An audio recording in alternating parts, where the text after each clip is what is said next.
Hello everyone, this is part 23 of What If Naruto Was Madara's Brother, and I hope you guys enjoy this video and to like, to subscribe, to share, and check out the playlist, to see more comment down below. Now let's start the intro. They call me a god. They call me a god. They call me a god. Join my membership, the perks are great. It's in the description. He lay awake in bed staring at the soundly asleep person beside him. It was hard to believe that she was his wife now, bound to him for life. Just as he was to her. Last night was unlike anything he had ever experienced before. It was not just the pleasure that excited him but more the fact that there was an understanding between them.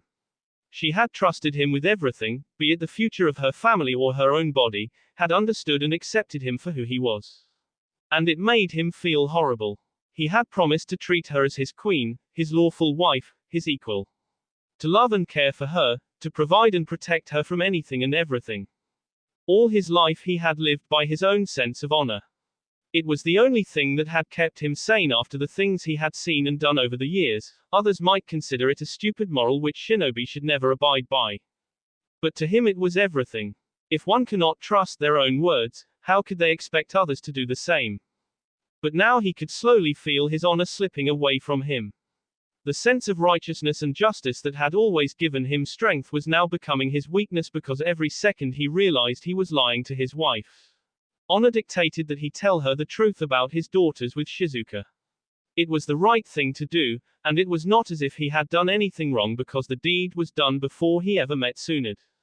But duty dictated that he do everything in his power to protect his children from everyone in the world, no matter who they were. He was the one that gave those two growing babes life and it was his duty to keep them safe. This peace with the Senju was new and for all the growing friendship he was developing with Tsunade, he couldn't determine how she would react. Much less her brothers, especially Tobirama who was already dangerous as it was. In the end, torn between honor and duty he realized he was putting his family in danger. Family, duty, honor. A soundless chuckle escaped from his lips as he realized how the morals he had lived his life by were directly related to the words of a certain clan. He had always imagined the words fire and bee had something special in them, and they did. But the Uzumaki clan's words were the principles he had lived by his entire life. Madara was more an appropriate example of fire and bee. A day shall come when you'll have to choose and your choice shall determine the fate of not just your family but that of the world. Shizuka's words haunted him even now and he still dreaded the remaining two events she had warned him about where he would be forced to make a choice.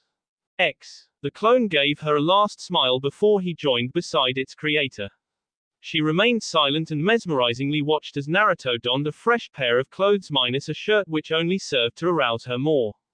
He went to his desk and wrote something on a piece of parchment before passing it to his clone who read it, nodded and then silently went out of the room again. When that was done, she watched him momentarily stare at the vast capital spread out before him through the lone window of their chambers. Tsunade could not help but notice as the sunlight bathed his sea and to her surprise not even a patch of his skin became red due to the heat. She then remembered the horrible tale of him Uchiha traitors and how he had not burned in the inferno that consumed them all, but not him.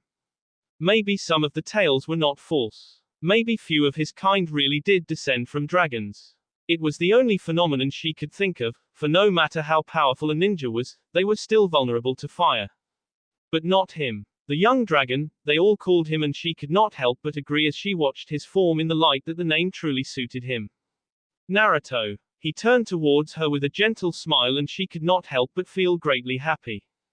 Thank you, she whispered, her voice wavering just slightly but he didn't mind. He silently came towards her and laid a gentle kiss on her lips before breaking apart and moving towards the breakfast tray. She was about to intervene but one look from him made her stop midway. He was a man of few words but his actions and deeds spoke for him. A fact she realized more and more with every moment that she spent with him. Together, they both enjoyed their first breakfast and throughout the entire morning there was a radiant smile on her face. Hashirama had seen many great and terrible things in his life but even he could not deny the sight before him today was possibly the greatest he had ever seen. Standing on top of the city walls, he could not help but admire the mass of gathered humanity. 50,000 soldiers. He could see countless flags of different ninja clans with many familiar to him.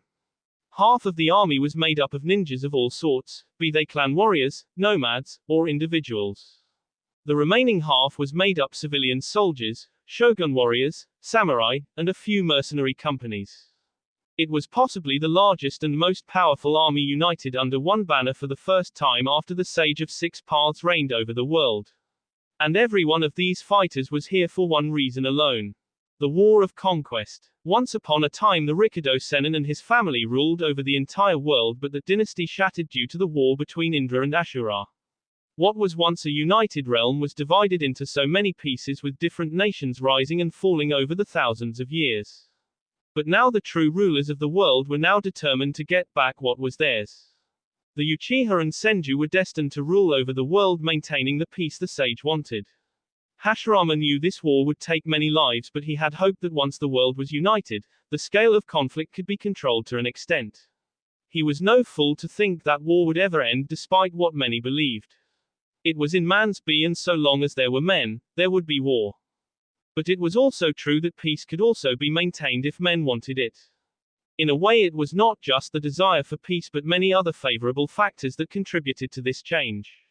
The most important being the fact that too much blood had already been shed among the ninja clans, and most lords realized their families would end if they continued fighting each other. The power play by the daimyo only fueled to sow the seed of unification. The union of the Uchiha and Senju along with the arrival of the strongest Biju of the world was the final nail in the coffin. Humans respected and feared power, and currently Naruto Uchiha was the most powerful man in the world. The boy was by no means perfect and had faults of his own, but he knew how to rally people to his cause. This grand army had not just rallied to him because of his alliance with the Senju, but for the fact that many of these soldiers wanted what most humans wanted: fame, wealth, fights, lands, and immortality. They all knew that this war could and would give them just that, because if Naruto Uchiha managed to win, then he would be the first after the Rikudo Sennin to rule over the world. Whether his dynasty survived for long or not, humanity would remember the first king to rule over their race, and all those who lived and for the king would most probably be remembered for a long time.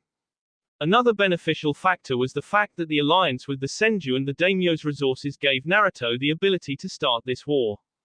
The last harvest had been bountiful, and there was enough food, coin, weaponry, and supplies to run this grand army. It also benefited from the presence of many great leaders of war, which assured a sound and reliable chain of command for the men to depend upon. The Land of Fire was finally rid of war, and it had immensely boosted morale, making thousands of eager civilians to join the king's cause in hopes of making something for themselves. Already, the popularity of the Dragon King was soaring high day by day, and if he won, then he would forever be immortal. The only problem to this war was the fact that winter was almost upon him, and the elemental nations were soon going to be engulfed in dangerous weather. Many learned men had foretold the coming winter would be harsh and severe, if not long. Waging a world war in such a time was not advisable, but Naruto had no other choice. The entire Land of Fire, while enjoying peace, was getting more scarce to sustain so many ninja clans and civilian population.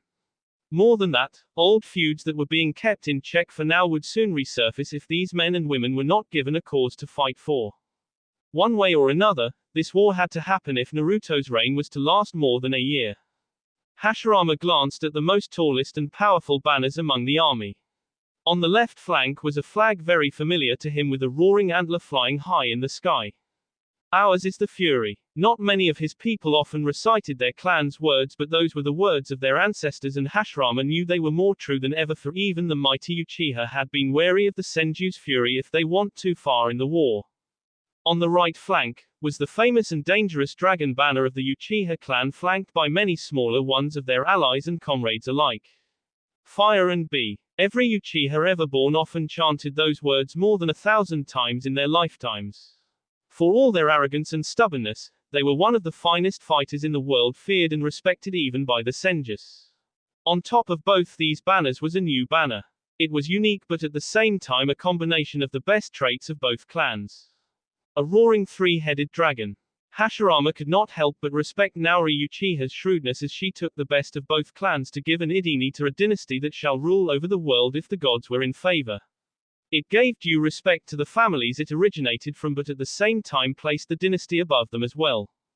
He was brought out of his thoughts when he heard thousands of whispers at once. He didn't need to wait for long to determine the source behind this commotion. To say it was a grand entrance would be an understatement. For many of these warriors it was the first time they ever saw a biju, much less the strongest of the beasts, and the Kyuubi did see a menacing figure in his full glory. Hashirama still could not get over his surprise at the size of the beast, nor its mighty tails that would be enough to the capital to ground in minutes. It towered over men and women, making each of them adequately aware about their own inferior existence.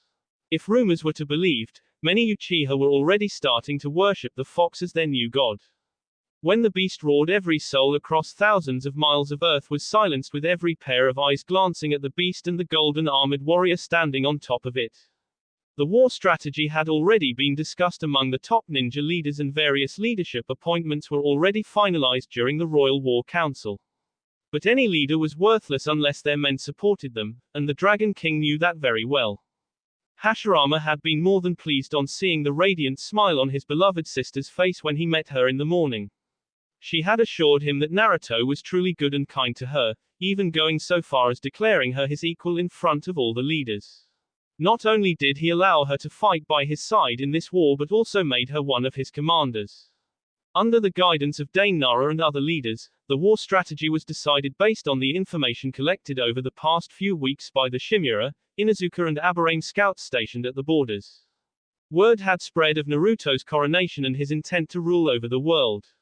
Naturally, it threatened the future of various ninja clans, noble lords, daimyos, and even samurai spread across the world.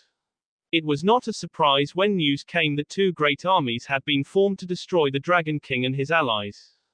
The first was made up of the samurai nation that were being funded by at least 4 important daimyos across the world. Made up of seasoned samurai, minor ninja clans, shogun and mercenary companies, it was an army containing 40,000 strong fighters. The second resistance had opened up in the Land of Wind, whose daimyo joined forces with the daimyo of the Land of Earth. Together those two factions had managed to rally a force of 30,000 fighters, with half of them ninjas. It was not taking into account the two smaller armies led by the ousted fire daimyo's relatives that were currently marching to retake the capital, even if it was a lost cause. In comparison to that challenge, Naruto had a force of 50,000 fighters, with half of those numbers being ninjas and a biju. The king displayed his prowess at warfare by making crucial decisions after hearing the advices of his supporters. The first priority was to crush the internal rebellion within the Land of Fire. For that purpose, 2 small but strong forces were formed. One would be led by Sasuke Sarutobi, who would command 8,000 fighters to crush the daimyo loyalists in the east. The second would be led by Madara and Tobirama themselves, with a force of 10,000 warriors to crush the daimyo loyalists approaching from the west. Many had suggested Hashirama to work alongside his old friend, but the king emphasized that he needed a fighter of Hashirama's caliber for his own campaign. Apparently, having a biju would not be enough for the enemy they would be going up against. When both of these armies managed to crush their opponents, their orders were to join forces and march on to face the armies of Land of Wind and Earth. In the meantime, Naruto himself would lead a force of 22,000 fighters and his biju to face the entire might of the samurai nation. The king's plan was to crush the larger army first before attacking the Land of Wind and Earth from the east, while Madara and Tobirama did the same from the south. Surrounded from both sides, their enemies would have no choice but to surrender or face annihilation. It was a great challenge, to say the least, for the fact that the enemy had greater numbers, but numbers didn't always help in winning wars. It surely raised the odds, but Naruto had some of the finest clans in the world on his side, a highly motivated army and a monstrous biju to support his cause. To protect their homeland from any external threats and maintaining the peace, Tajima Uchiha and Dane Nara would remain behind with a handful leaders along with 10,000 of the last fighters. Together both veteran and experienced leaders would keep the peace until Naruto returned, while also building the ninja village the king had ordered to be constructed. Dane was more than capable of ruling, and Tajima was firm enough to keep the peace. Madara would have leaders like Tobirama, Tobi Shimura, Mikoto Uchiha, Sasuke Sarutobi, Ken Hatake and Kakashi Hatake, Rei Namikaze, Tori Yamanaka, Hiro Inuzuka, and several civilian generals acting as his commanders. Naruto would be supported by Tsunade, Hashirama, Atama, his Ken's guard friends, Naori Uchiha, Shinaburame, Yakumo Kurama and remaining civilian generals. Tajima would protect their rising nation with the help of Dane Nara, Nakamura Akamaki, and Tsukumo Hatake. The preparations and plannings were finished, now it was time for war. Warriors of Fire. Naruto's thunderous roar boomed across the entire land, garnering the attention of every fighter present. He had to steel his heart as he literally watched an entire river of different colors step closer to him and Kurama. What made it more daunting was the fact that it was not a river of water, but a sheer army of 50,000 fighters. And each and every one of them was looking at him. Their king. For the first time in his life his tea felt dry and his hands were shaking.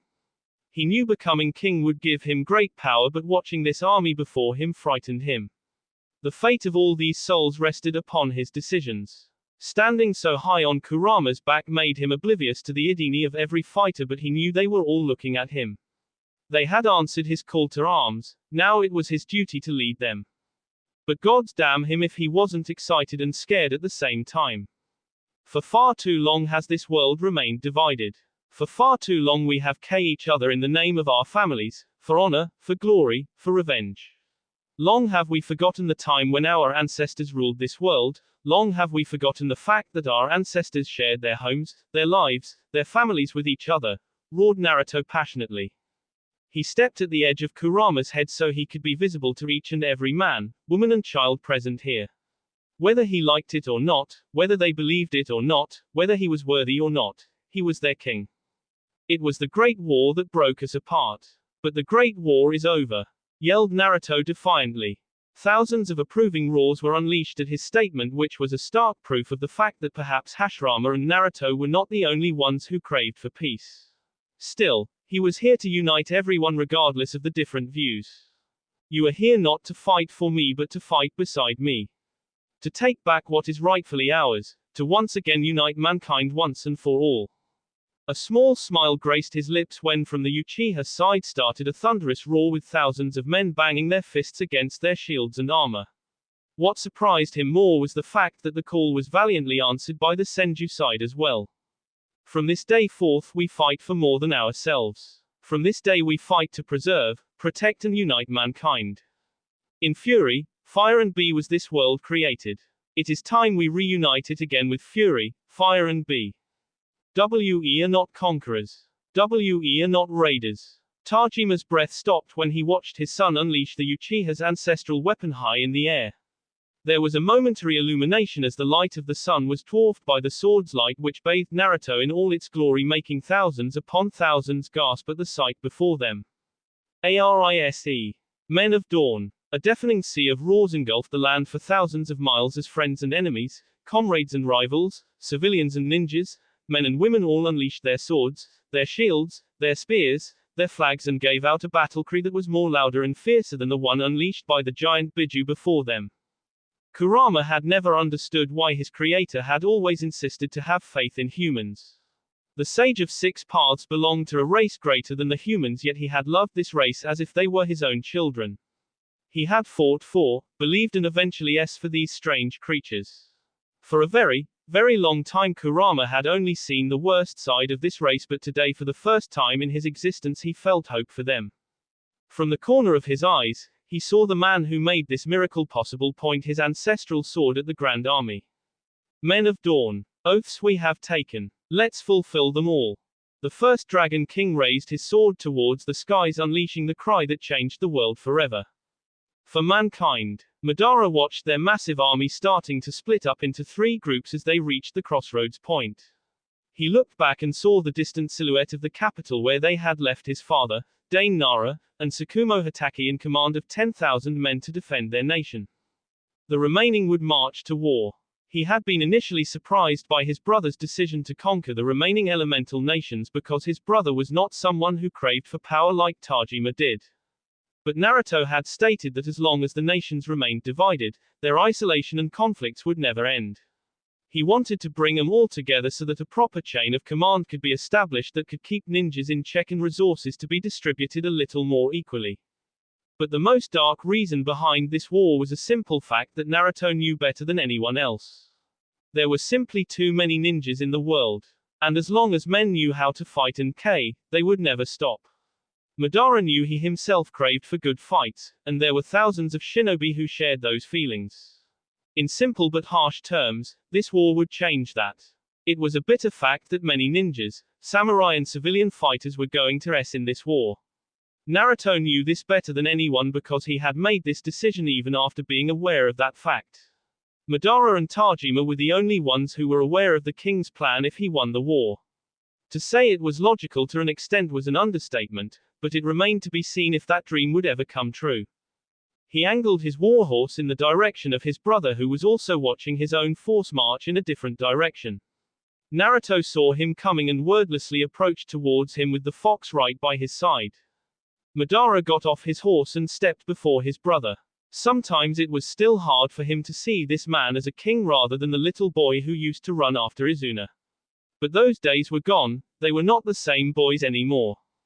But they were brothers and nothing in this world was going to change that. It was why Madara saw through Naruto's outwardly calm and composed facade to realize the true feelings in the boy's heart. Are you afraid? Asked Madara bluntly. Naruto gave a hesitant nod, earning a grim look from his eldest brother as Madara placed a hand on the king's shoulder. Good. Because once you get into the fight, win, advised Madara. I will, promised Naruto solemnly. From the corner of his eyes, Madara saw Hashirama and his siblings were also saying their own farewells. Naori and Tajima had already did the same with him, and currently his aunt was marching alongside the Kinsguard members. Seeing that Naruto was still nervous, he decided to cheer up the boy one last time. Gods only knew how long it would be before they met, and he could only imagine how his grim brother could survive that long with such gloomy thoughts. Gods. In some ways Naruto reminded him of Hashirama, and he could barely tolerate one man of that kind. Next time I see you, I guess you'll be covered in gold, japped Madara, suggesting the riches Naruto would get once he defeated the other nations. Naruto glanced at his own golden armor that Madara had given him years ago. It brought a tiny smile on his lips. It always did suit me, he retorted, earning a grin from his eldest brother. The king's gaze shifted towards Tobirama, who was now talking with Tsunade. He couldn't help but look at his brother seriously. Be careful, warned Naruto. Madara caught his brother's gaze and snorted. It would be a cold day in hell before the wild dragon will be intimidated by the likes of him. Besides, if he does try something, I'll crush his skull, said Madara darkly, a savage grin visible on his lips. I'm serious, brother, said Naruto with a frown. So are we.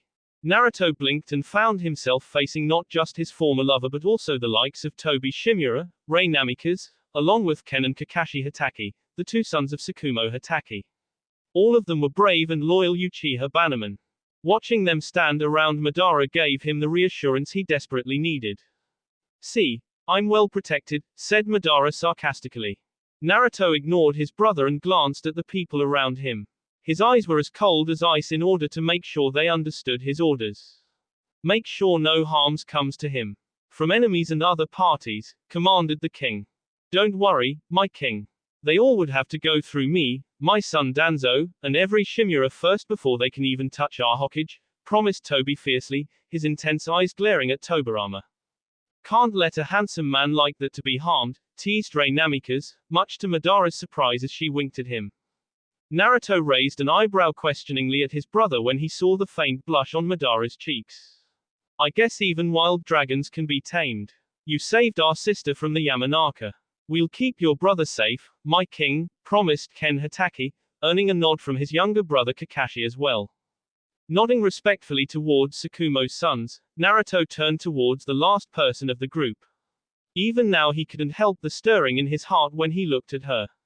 But he had made a choice and he had to live with it, so he didn't let his inner turmoil be visible on his face. I am his sworn shield. I'll defend him with my life, promised Mikoto, as she gave him a strained smile. Thank you, he whispered. They both stared at each other, their eyes not willing to part until a light cough from Madara brought them back to reality. It was then Naruto noticed that the other members of the group were awkwardly trying not to stare at him, and Mikoto, was the tension that easy to see. Thankfully, Madara knew just the right thing to break the ice. Farewell, my king, said Madara teasingly, and even went forward to give a short bow, but his playful mocking eyes made Naruto well aware of his brother's amusement. It was certainly not missed by the others as they chuckled at the antics of the wild dragon. You too, Hokage, replied Naruto teasingly, with his own trademark smirk. Both sons of Tajima stared at each other for a brief second before moving forward to embrace each other in a fierce hug. Naruto closed his eyes as he memorized this moment in his brain, and he had a feeling Madara was doing the same. When they parted, they both whispered at the same time. May we meet again. With one last smile, Naruto climbed atop Kurama as Madara and his comrades did the same with their horses. Sharing one last glance, both brothers galloped in the opposite directions, never looking back. What the hell are you saying? Hissed Tsunade, her gaze staring at her brother. Only what you cannot see, sister. I say it because I care about you, insisted Tobirama calmly, but was disappointed when it enraged his only sister even more. I will do no such thing. Not only is it a sin, but it will be a betrayal, said Tsunade furiously. It is no sin nor a betrayal if you do not allow your womb to give birth to a dragon spawn, explained Tobirama patiently. No. Tobirama felt his patience waning in the face of the sheer stupidity of his family members. First his brothers and now his only sister were blind enough to trust an enemy they had fought against for thousands of years. All I'm asking is you to not allow him to make you with child. I understand Hashirama forced you into this, but it does not mean that you have to so much, said Tobirama heatedly, making her sigh. It is true that Hashirama forced me into this marriage and initially I was opposed to it as well.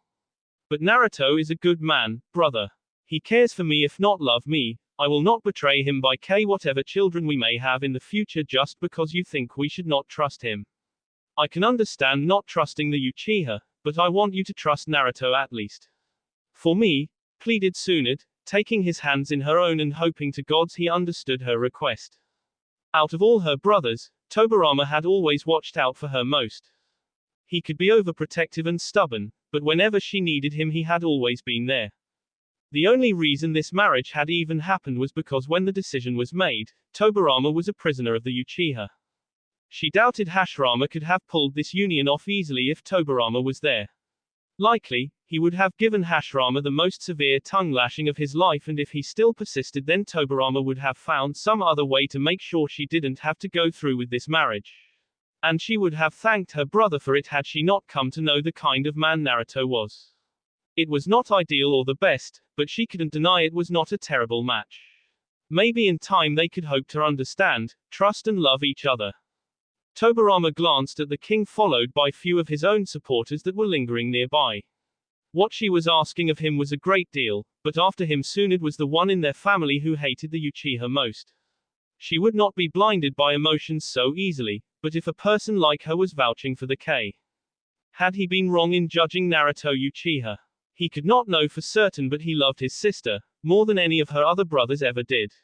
If she was happy and hopeful. Toby, please, begged Tsunade, and smiled in relief when his hard gaze shattered and he gave out a tired sigh. I will never trust the K or the Uchiha. Not after what they did to my brother and our people, but if you are happy with him then I will let this go. But if he ever hurts you in any manner, I will K him and his entire family, promised Tobirama, gripping her hands fiercely. Tsunade felt a chill run down her spine as she felt and saw the raw hate in her brother's eyes. The only thing stopping him from rebelling against this alliance was his love for her and his devotion to Hashirama. For all his faults, Tobirama had always been a loyal member of their family and had followed Hashirama's orders without question. But she could understood this alliance with the Uchiha and her marriage were too much for him to accept, but he would if she asked him. It was why she loved him despite all his faults. He relaxed in her arms as she hugged him, but his next words made her heart skip a beat. I have quite a few of my supporters in your camp. The moment you feel you are in danger from him or anyone else, go to them. They will protect you, whispered Tobirama, and Tsunade saw nearly a dozen men in Naruto's army give her a subtle nod when she looked in the direction. Her brother's men, loyal only to him and not the king. It troubled her and she was just about to protest when she caught Naruto and Mikoto staring at each other intensely. No words were exchanged between them, but the look in their eyes was enough to make Tsunade feel betrayed. Her hands tightly gripped her brother's armor as she couldn't understand why this was happening after all the progress she and Naruto had made in their friendship. He loves Mikoto and always would. The traitorous voice in her head only seemed to break her heart even further until she remembered that Naruto had promised her that he would treat her as his lawful wife and he would not cheat on her. She remembered how seriously he took his promises and the fact that he broke up with Mikoto to do his duty. Duty. Was that what she was to him? Was the kindness that he showed her just a way of him showing her pity? Doubts started to plague her mind and she decided to stop them for now lest she go mad. Saying her goodbye to Tobirama, she mounted her own horse before joining beside her husband. Are you all right? He asked, concern visible in his eyes as he glanced at the frown on her face. Yes, she answered monotonously, even if the true answer was buried deep within her heart. I don't know. 1 week later, Madara walked through his army camp observing the soldiers and ninjas were sharpening their weapons. It would seem word had spread fast that their enemy had been spotted and would be upon them by tomorrow. However, Madara was pleased to see it had not affected the men's morale, certainly not after the good news they had received yesterday. Sasuke Sarutobi had emerged victorious in his campaign and had crushed the former daimyo's nephew and his army to the last man. The fact that the majority of the former royals perished on the battlefield was another bonus. But then again, victory was assured on that front as Sasuke had nearly 8,000 men with him while his enemy had half with only a quarter being ninjas. In crude terms, it was pure S and now the Sarutobi host was marching towards the land of wind but they would wait for Madara to join them first before carrying on the campaign. That victory had been much needed to be heard about by the men in Madara's army as it gave them the strength to face their first battle of this war. Unlike the host Sasuke faced, Madara's foe was Isshin Minamoto. The old man was the former daimyo's uncle and an experienced battle commander who had twice destroyed attempts by Land of Wind to conquer the Land of Fire. He was a stern but fair man and skilled with the sword. The fact that he was the last living male member of his family only made his fight for survival more dire. The men following Isshin were roughly 6,000 loyalists with more than half being ninjas from all over the world who had benefited greatly under the daimyo's rule. It was fair to say these men would be fighting desperately in the coming battle and with twice the passion Madara's force could ever muster. Even if Madara had 10,000 battle-hardened ninjas with him, it wouldn't hurt to not underestimate his enemy even if the old man was a civilian general. What made him more worried was the news that Naruto and his 22,000-strong host had crossed the Land of Fire and were now on their way to face the army of the samurai nation led by Hanzo Salamander and Mifune of the samurai, who nearly had 40,000 men under their command with more than 15,000 of them being ninjas. Even if Naruto had good fighters like Hashirama and Obiju with him, Madara couldn't help but worry for his little brother. He could only pray that Naruto managed to achieve victory, because if the boy lost then the ninjas following him would start having doubts about his leadership. And a doubtful ninja was very dangerous, for he could attack anyone perceived to be a threat. His eyes glanced at the group of young ninjas following around him in a protective circle which brought a small smirk to his lips. He had got the idea for this group after watching his brothers Kinsguard and their exploits over the years. To say he had high hopes from his own 5 battle partners would be an understatement. The leader of this group was Mikoto Uchiha, a former member of Naruto's Kinsguard. She was a very skilled fighter and had aptly demonstrated her skills against Madara long enough to earn the Hokage's respect. Combine that with her recommendation from the king, she soon found herself appointed commander of Madara's personal guard. The next member was Danzo Shimura, son of Tobi Shimura. The boy was young but extremely skilled in ninjutsu and taijutsu. He also had a keen sense of observation and cunning. Most of all, he distrusted Senjutsu, which would be helpful as the boy would always watch out from any kind of treachery and warn Madara beforehand. The next 2 members were both sons of Tsukumo Hatake. He had been very impressed when Ken and Kakashi had displayed their swordsmanship to Madara. Ken was a gifted taijutsu master and adept with ninjutsu, while his brother was a master of every ninja art. The fact that Naruto saved their sister Kiara from the Yamanaka's clutches not too long ago only made the boys more determined to serve their king's brother. The last member of the group was Shibi Aburame, son of Shin Aburame. Unlike the others, he was not a great but an average fighter. However, he was a skilled long-range ninja and his spying skills were off the charts, which Madara had not missed. Plus, Madara couldn't resist awarding the Aburame leader's son a chance to earn glory for himself after their clan's loyal service to Madara's family for years. Madara couldn't help but notice that except for Mikoto, who was a servant's daughter, All the other members of his guard were high-born noble heirs of important clans loyal to the Uchiha. Many more nobles from other Uchiha loyalists also wanted their sons and daughters to join and serve the Hokage, but for now Madara was content with the group he had assembled. It was better if he had few warriors whom he could absolutely trust than have an army whom he couldn't. He bid them to stand outside his tent and they obeyed without hesitation. When he entered, his good mood vanished as he saw a very familiar person waiting for him. Tobirama, said Madara simply, making the Senju look up from the map on Madara's table. Lord Hokage, replied the Senju, his unnervingly blank eyes seemingly boring into Madara's very soul. It still vexed the eldest son of Tajima that his brother had sent him this man to act as his second-in-command instead of Hashirama. While it was true that Tobirama was more sensible than most ninja lords, it was also a fact that the man had always unnerved Madara. There was something about him that just didn't sit right with the new Hokage. Regardless of that, they were allies now and it was important that they crush a common enemy. The men are ready, reported Tobirama briskly, see through any unwanted pleasantries much to Madara's relief. Good. We cannot allow Isshin Minamoto to achieve any victory here. How do you propose we deal with him?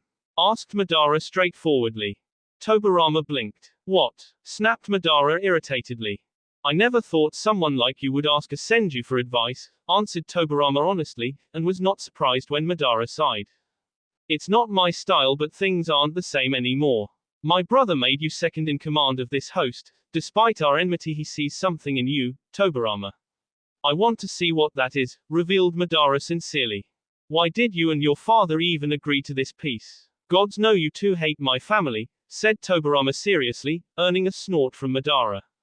Some things are more important than revenge and old feuds, whispered Madara. What is that thing? Questioned Tobirama curiously. Family. Tobirama had to look away in order to not meet Madara's gaze. One look at the Hokage was enough to show he meant what he said, which only confused Tobirama even more. How could an Uchiha even understand a concept like that? Thankfully for him, Madara was not in a bad mood and decided to explain, if only to not have this conversation again between them. I know you don't trust us Uchiha, including my brother. Well, the feeling's mutual. I'm not asking you to trust me or become friends, but your sister and my brother are trying to build something. I don't know about you but I love my brother, and if he believes we can live with Senjus then I can give it a try at least. Besides, someone like you should understand how this peace is beneficial for your family as well. True that the future kings will have the Uchiha name, but they will have the Senju be in them as well, explained Madara honestly. I see, was all Tobirama said, before he focused back on the map. His sister's plea for him to give this peace a chance passed through his heart. Hashirama and Atama had also wished for the same. Tobirama had seen it in their eyes. Whatever lingering hesitation he had was severely affected when someone like Madara expressed his own desire to give this peace a try. Had he gone wrong somewhere? Would his actions actually place his family in harm's way? He felt a stinging pain resonate across his head which nearly made him cringe.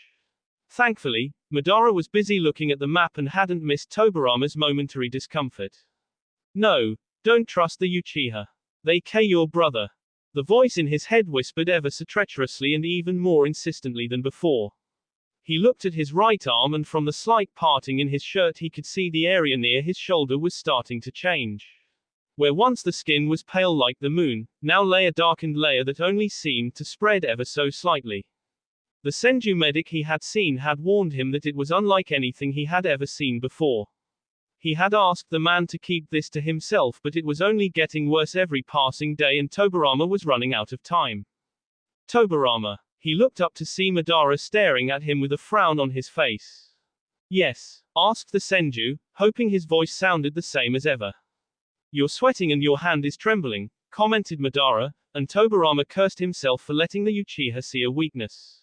It didn't matter that it was out of his control, Madara, or as a matter of fact no one else should be allowed to discover it. Just nervous about this war, said Tobirama hesitantly. To his relief Madara actually accepted the answer, but then again it was partially the truth. Good. It'll keep you focused and alive on the battlefield.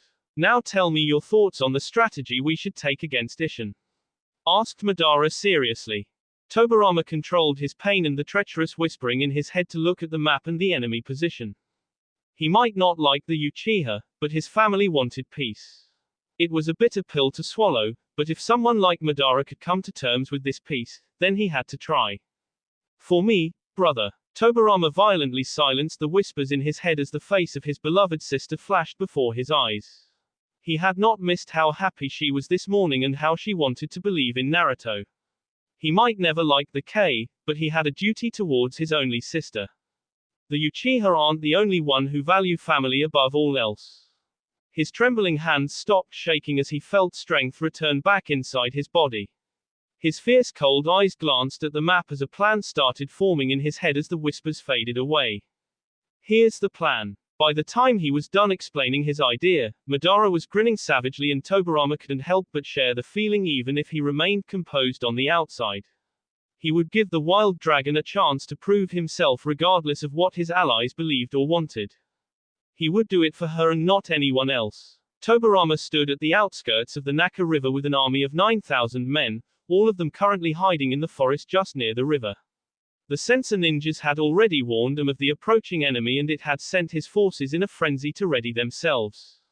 He was more than surprised when Madara gave him command of their main force, the Hokage's reasoning being that Tobirama had the mindset to maintain order in the midst of battle while Madara was a leader who liked to tear through enemy lines with sheer force and unimaginable speed. When presented with an argument like that and how well it fit into their strategy, Tobirama had found no reason to deny Madara's idea. Certainly not when the Uchiha had actually agreed to go forward with Tobirama's battle strategy. Tobirama felt the ground beneath his feet tremble and it was the first sign that something wasn't right. They had information that the enemy general had 6,000 men under his command, with more than half of them being ninjas. But this was something different. Quickly placing his finger on the ground, he allowed his senses to span across the land far and wide.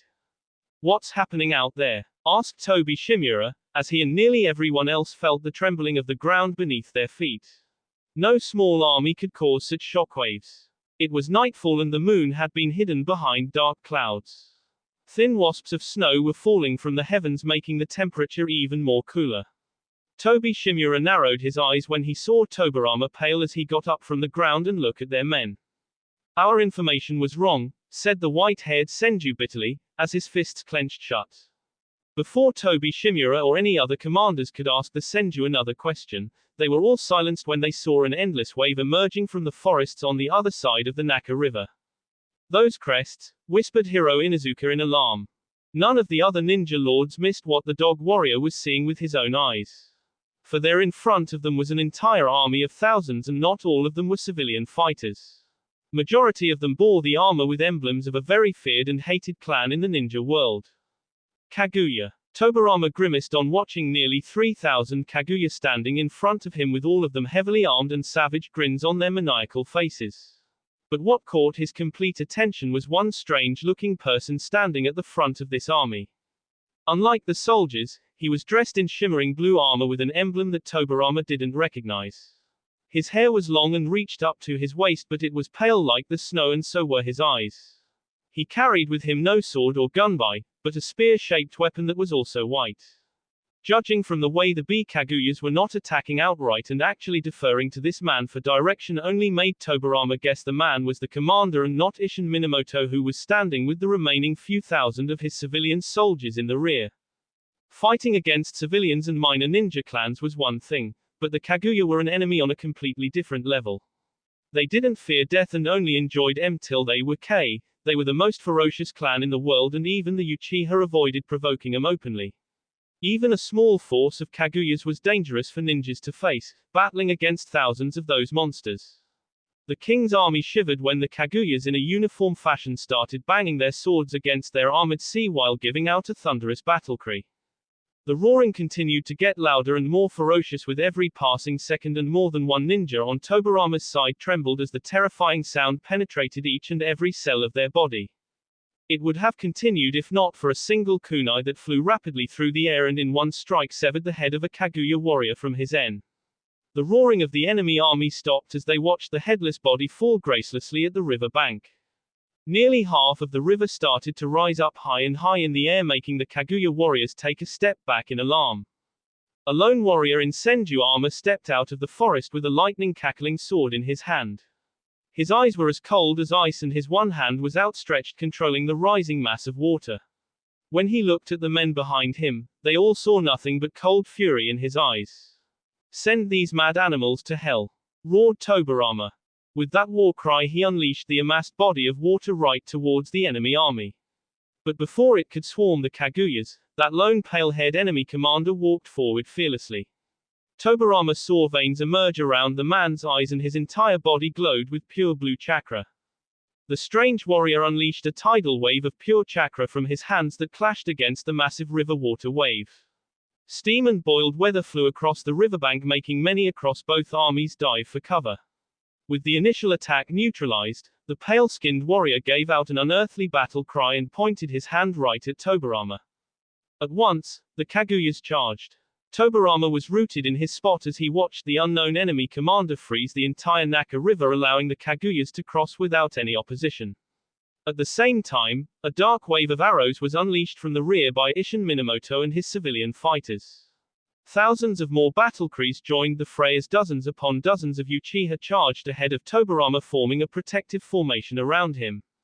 "Fire!" yelled one of the dragons. Immediately all the Uchihas unleashed their own volley of shuriken that soared high in the sky before it multiplied into an even large wave as the kunai were doubled thanks to the Uchiha's shurikenjutsu.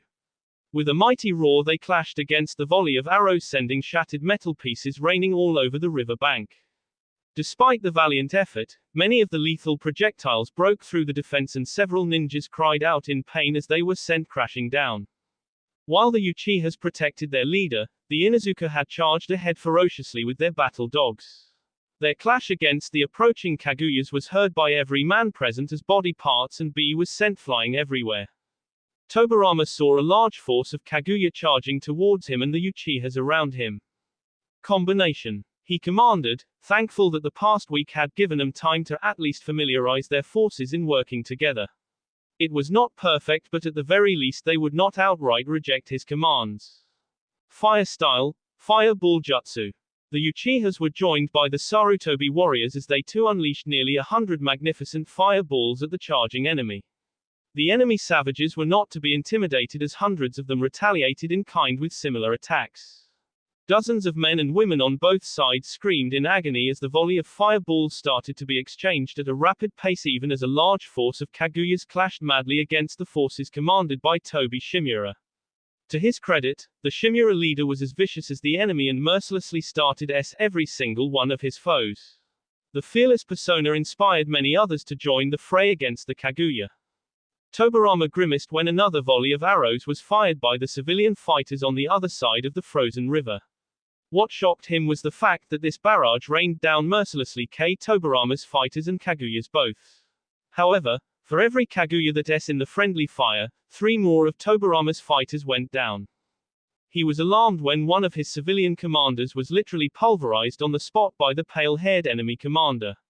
The Kaguyas on the left flank, led by their commander, was literally butchering every ninja that tried to stop them. Tobirama gripped his sword as he saw his Uchiha allies were preoccupied fighting against the ferocious Kaguyas around them. How could you stop an enemy that didn't even bat an eye when you severed their limbs, their fellow comrades? The Kaguyas were not just madly ferocious, but unlike the allied ninjas who felt pain when they were injured, the mad bastards continued S&K everyone around them without pause. For every Kaguya that was falling, 3 of Tobirama's men were the price. The continued barrage of arrows from the civilian forces on the other side only continued to add more casualties. That was when he saw the first silhouettes in the sky. Tobirama couldn't help the savage grin from gracing his own lips as he saw an army of eagles emerge from the nearby mountain. On top of those birds was a figure whose power was felt by every fighter on the battlefield. "Burn 'em all!" yelled Madara furiously. Rei Namikaze, who was commanding the newly formed aerial corps, gestured her clan's summoning creatures to follow through the order. Mounted on top of the beasts were the most elite fighters of their army, who were now all positioned exactly above the civilian army of Isshin Minamoto. Fire style, Raging Inferno. Madara was joined by nearly 1,000 of his elite forces who all unleashed the same attack from their mouths. Isshin Minamoto could only give out a terrible scream as he and his entire force were literally set on fire along with half of the forest on their side. Men screamed in horror and agony as they were burned alive, the skin gelding against their melting armor. Everywhere there was fire and death with no route of escape. The Hokage unleashed his gunbai in a wide arc, making the raging inferno spread across the entire forest, consuming every living soul on the cursed land. Even the mad Kaguyas faltered for a moment when in front of the very eyes, half of their allies were burned alive. By the time the horror was over, the last of the Daimyo loyalists were nothing but ash. Madara jumped from his bird and was soon joined by most of his 1,000 elite ninjas, who all now formed a single line right behind the Kaguyas. Rei Namikaze and her clansmen, still mounted on the Eagle squadrons, unleashed a devastating volley of explosives, shredding the rear ranks of the Kaguyas. However, for the blonde ninja leader, her surprise attack was disrupted when she saw a pure beam of chakra being unleashed from the ground. It tore through the Eagle, carrying the Namikaze leader, sending her and the few men with her flying away. Before the allied ninjas could even get over the shock, dozens of more such beams were unleashed, striking several more Eagles, sending more and more Namikaze fighters to their deaths. Madara gripped his gunbai fiercely and raised it in the air. His Sharingan was focused on the falling form of Rei Namikaze. Judging from her still form, he could only guess she was injured badly and lost consciousness. Or worse. Regardless of the dire scenario, he threw his famed weapon, watching it sail through the air. Many ninjas on both sides gasped as the hilt of the gunbai connected with Rei's shoulder and carried her straight towards the bark of a tree, where she got stuck thanks to the gunbai lodged in her shoulder. The sound of broken bones was clear to hear, but at the very least her brains were not splattered across the battlefield like the rest of her clansmen, who were not so fortunate to gather Madara's attention. The Hokage grimaced as he realized that one of his best commanders could possibly be Rei had served his family faithfully, and watching her get attacked like that ignited rage within Madara as he glared at the pale-haired enemy commander who did this to her. "No prisoners!" yelled Madara viciously. Madara unleashed his sword and made a straight line directly towards the one who hurt his friend and allies. A dark smirk graced his lips as the enemy commander calmly walked forward as his Kaguya soldiers broke into two groups. One still battling against Tobirama's forces, the remaining smaller force began their attempts to stop Madara's elite forces. It was a savage rage was the only thing running through Madara as he beheaded two Kaguyas stupid enough to charge him. He gave a vicious roundhouse kick, sending another dozen flying away. Blocking a horizontal S from another enemy, he pushed the man back several inches through sheer force before his finely crafted sword broke through the enemy's weapon and buried itself in the shocked Kaguya's en. For all their savagery and ferocity, the Kaguyas felt the superior anger of the wild dragon rain down on them mercilessly. Madara glanced at his sides to see his personal guard make a butchery of any enemy that tried to swarm him. Leading the charge was Mikoto herself, and her sword was making a carving out of corpses. Joining her were the Hatake brothers and Danzo, while Shibuyabarame harassed nearby Kaguya warriors through his swarms of bugs. He was brought out of his thoughts when he heard Danzo scream. Looking forward, Madara realized why. Through the fighting, Tobi Shimura had managed to find a way to reach the enemy commander. The Shimura leader was swift and precise in his strikes, but his enemy was easily evading the attacks as if he was fighting a child.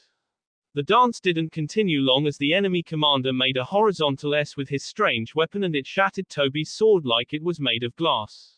Many of the nearby Shimura warriors desperately jumped in to save their leader, only to see a blur move around them.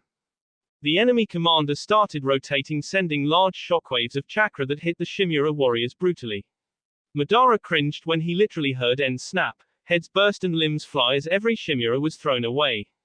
Suddenly the circle of death was stopped, and from its midst the enemy commander emerged to launch a brutal strike that connected with Tobi's shoulder, making the man wildly flip in the air before crashing with a bone-crushing thud. The fall must have hurt the Shimura badly as he weakly moved on the ground trying to find his lost sword as his enemy moved in for the final K, but was forced to jump away when bolts of lightning rained around the position he was standing a moment ago. Tobirama stepped between the enemy commander with his lightning sword in his hand as several Aburame dragged the Shimura clan head away from the battlefield. Madara was quick to join the Senju as they both now glared at the enemy commander, who stared at them without a flinch. "That's a dojutsu," warned Madara, gesturing towards the enemy's pale white eyes. "I figured as much. The fact that not a single strike has managed to hit him makes me believe it allows him to see in all directions," suggested Tobirama. Never thought I'd face someone like that, certainly not with a senju by my side, said Madara with a smirk. How about facing a common enemy with an ally? Asked Tobirama with a small grin, earning a tiny nod of respect from Madara. I could live with that, agreed Madara. Together, asked Tobirama finally. Let's dance, Senju. Madara charged forward swiftly with Tobirama right by his side. The enemy commander flexed his stance as the two arch-rivals closed in on him. When Madara tried to attack the man's legs with his sword, he was shocked to see his sword shatter to pieces when the spear-shaped weapon of the enemy blocked the move. The same weapon was instantly raised upward to skewer the stunned dragon until the attack was blocked by Tobirama's lightning sword. For the first time an emotion akin to shock passed through the pale-eyed enemy commander and he howled in agony when Tobirama sent lightning coursing through the locked weapons hitting the man with several lightning sparks. Madara taking advantage of the opening move to subdue the enemy but was forced to battle several Kaguyas who madly jumped in between to protect their leader. They soon found out they had jumped to their doom. Madara grabbed the punch of the first opponent and twisted the limb before punching his chakra-coated arm right through the shocked Kaguya's armor. Before the S-man could even hit the ground, the Uchiha leader had already grabbed another Kaguya, an explosive seal on his C before throwing him at his comrades ending them all in vicious explosion. Tobirama also moved forward through Kaguya's left and right, his lightning sword Raijin no Ken carving through their armor like butter. So engrossed was he in his battle that he didn't see the surprise attack. Madara watched Tobirama howl in pain when the pale-eyed enemy commander emerged again only to land a swift strike to Tobirama's sword arm. The lightning sword fell to the ground as Tobirama's entire arm went limp and the Senju felt another palm strike heading towards his C. Considering the fact that he just lost all feeling in his right arm made him brutally aware that if that blow landed, he was as good as S. With his last reflexes he dodged the lethal blow, however it still connected with his leg making him fall to his knees to his relief. Madara picked up Raijin no Ken and sent a lightning shockwave that was blocked at the last moment by the enemy commander as he performed his lethal rotation technique. The Hokage saw with his Sharingan that the chakra nodes in Tobirama's right arm were blocked and damaged. Same was the case with his leg which made him glare hatefully at the enemy commander who looked at them calmly. You cannot avoid fate, whispered the strange man for the first time. Who are you? Demanded Madara, receiving a pitying look from the strange man. However, the man was surprised when he watched Tobirama actually stand back on his feet with great pain. Impossible. You be worm. I will end you right here. Warned Tobirama as he unleashed his entire K intent making dozens of Kaguyas fall to their knees. The enemy commander frowned and gritted his teeth on seeing the endless rage in Tobirama's eyes. Despite his wounds, the Senju was standing defiantly. Even Madara was stunned at the display of power. Theirs is the fury. The Hokage wordlessly handed over the Senju his sword and an unsaid message was exchanged among them. Both men lost track of the fighting around them and soon enough Madara unleashed his entire K intent making every fighter tremble as the combined rage of Uchiha and Senju spread across the battlefield. Madara charged forward getting close to the enemy commander and sent a strike towards his solar plexus. The pale-eyed bastard saw the move coming and sent his own left palm but before it could connect with Madara's arm, the Uchiha twisted himself out of the way and sent a swift kick aimed at the enemy's ribs which was unfortunately blocked by the opponent through one of his own legs. He's strong. Madara was forced to go on the defensive when his enemy closed in on him sending a flurry of palm strikes at maddening speeds. If not for his Sharingan, Madara would have been reduced to a pinch cushion but thankfully he had his famed dojutsu that allowed him to see the attacks coming and with years of battle experience, he was able to dodge the attacks at the last second. Even as he fought for his life, from the corner of his eyes he saw Tobirama give him a subtle nod. Deciding to trust the Senju on this gamble, Madara swiftly deactivated his Sharingan and closed his eyes before jumping away. Lightning style, heavenly flash. Tobirama's entire body was submerged in a nova of white lightning that soon exploded across the entire battlefield rendering every fighter blind. Many screamed but one yell was most painful than any other. When Madara opened his eyes again, he saw the enemy commander howling in agony trying to shield his eyes. He grabbed the holy sword that Tobirama threw at him before flashing right behind the stunned enemy commander. Raijin no Ken through the man's armor before plunging into his C. The strange man screamed in horror and unbearable pain, whirling around to deliver a brutal palm strike to Madara's armored sea, sending the Uchiha crashing away. Whirling unstably, he started marching towards Madara blindly as men started to back away after already seeing what the warrior was capable of. Madara coughed but painfully managed to get back on his feet and prepared himself for another fight, only to see Tobirama flash behind the stunned enemy and grabbing the plunged sword. Raijin no Ken emancipated another blinding nova of light, rendering most fighters to cover their eyes. But they all heard the inhuman scream, and when they finally managed to regain their vision, the Kaguyas were stunned to watch their commander dissolve into ash. Tobirama coughed and fell to his knees, the effects of the fight taking a toll on his body. With great struggle he grabbed a kunai with his only functioning hand to fend off the pissed-off Kaguyas closing in on him. To his surprise, Madara again came to his rescue, and again Tobirama was reminded of the fact that crossing Madara Uchiha was a bad idea. With their commander lost, the Kaguyas lost all sense of coordination and started attacking anything and anyone. Madara's personal guard stepped deeper into the battle and rallied the scattered allied ninjas.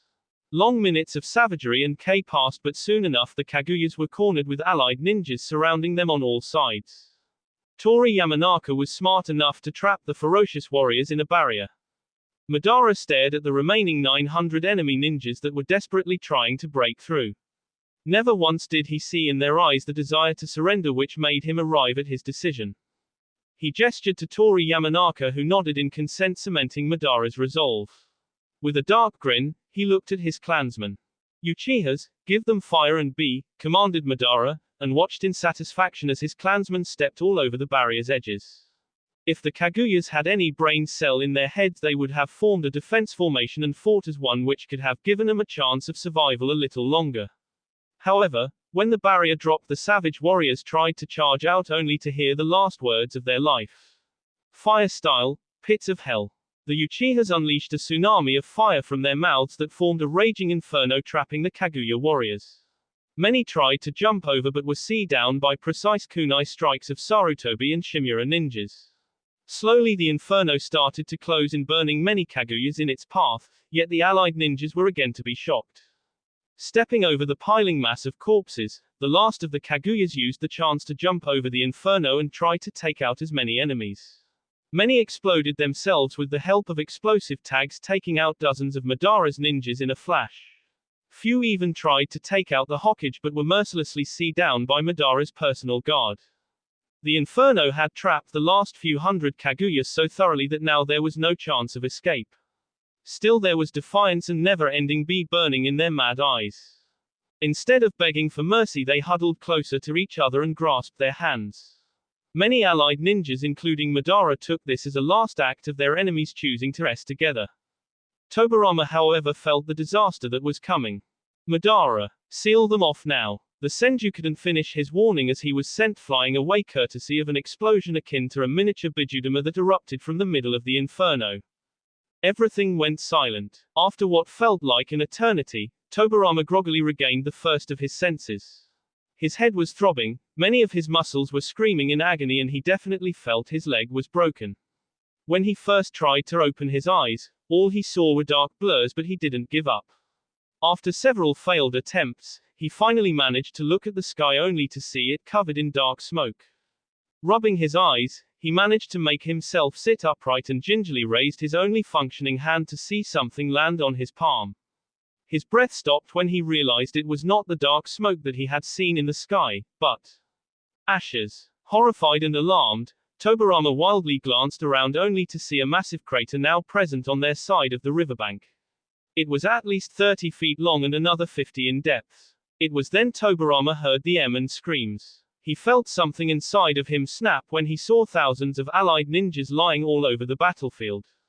Half of them were so badly burnt or had parts missing that they were not even recognizable.